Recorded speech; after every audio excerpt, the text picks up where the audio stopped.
Welcome to The Explainer. Today, we're jumping straight into a forensic examination of Scottish football's most potent, stained glass origin story. We're looking at Celtic Football Club. It's a narrative of profound intent, but one that currently sits in this fascinating, almost constant tug-of-war with modern reality. Okay, let's dive into this, because we are looking at the ultimate contrast here. On one side, we're back in 1887 in the East End of Glasgow, the Cowton district to be exact, where this club was literally born out of the pure, urgent necessity of funding soup kitchens. And on the other side, well, we have the reality of 2026. Today, the club is a multi-million-pound public limited company. The distance between those humble 19th century roots and the high-finance, heavily globalized corporate reality of today is quite frankly absolutely immense. And looking at that vast distance brings us to a massive point of friction. It begs the ultimate question: has this global brand lost its soul? I mean, can any brand truly stay tethered to its original foundational roots once it's scaled the dizzying heights of global capitalism? Keep that thought in the back of your mind as we break down exactly how this club operates today. Section 1.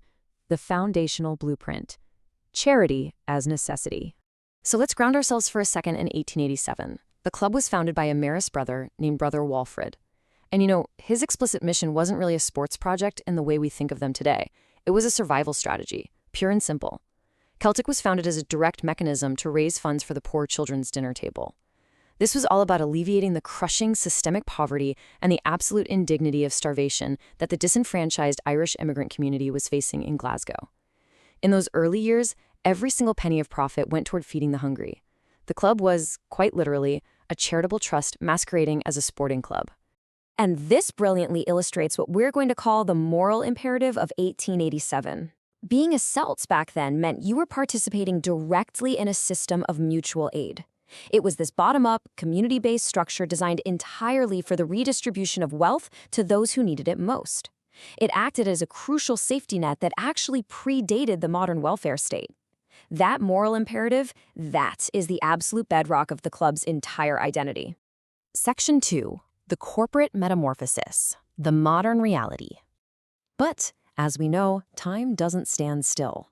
Fast forward nearly 140 years, and welcome to the 2026 football landscape.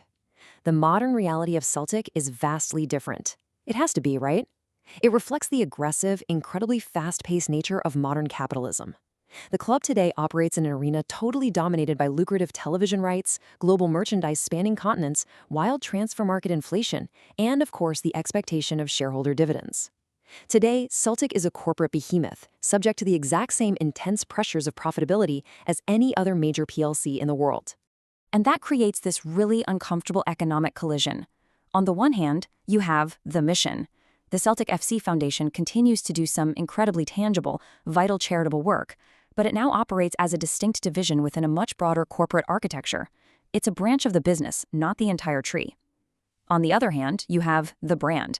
Modern football is insanely capital-intensive. To compete, the club requires an aggressive intensity of wealth extraction. And that sits in constant, direct tension with the club's original ethos of giving everything away. Section 3. The Forensic Tension. Why the myth persists. Now, what's really interesting about this slide is how this story doesn't just survive, but actively flourishes in an industry notoriously driven by cynicism and money. Why is that? Well, it survives for three core reasons. First, it acts as a vital identity anchor for modern supporters. It's not just history, it's literally who they are. Second, it aggressively differentiates the club from the establishment narrative often attached to their rivals. And third, it transforms the very act of supporting a football team into a powerful moral, social, and historical statement of solidarity. But let's be very clear here and forensically deconstruct this. Calling this modern corporate reality a deception is a total misreading of history. Actually, scratch that. It's completely missing the point. The club did not lose its soul. It evolved to survive. Think about it. If Celtic had remained purely a charitable dinner table provider in Glasgow, it would have ceased to exist decades ago. The corporate transition was the necessary sacrifice to maintain the club's institutional longevity in a changing world. So, the crucial point is that this myth isn't a lie at all. It is a foundational memory, and that is an incredibly powerful concept. This memory serves as an active conscience for the club. Yes, Celtic is undeniably a corporation today, but this foundational memory provides persistent pressure from the fan base. It sets a strict expectation that the club engages with its roots. The foundation isn't just PR, it's the active, living continuation of that memory. Let's move to Section 4 and see how this builds into our conclusion: the stewardship of a legacy. The ultimate challenge for modern Celtic is navigating the ruthless demands of the global football market while somehow maintaining the integrity of a 19th century crisis mission. Because ultimately, the charity myth isn't an obstacle to the club's modern success, it's its defining feature. It serves as a constant reminder to the board, the players, and the fans that Celtic is not just another club. It is a project with a purpose. It's a living, breathing guide for the future.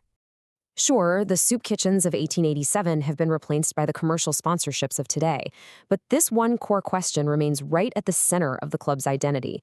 In whose name are we acting?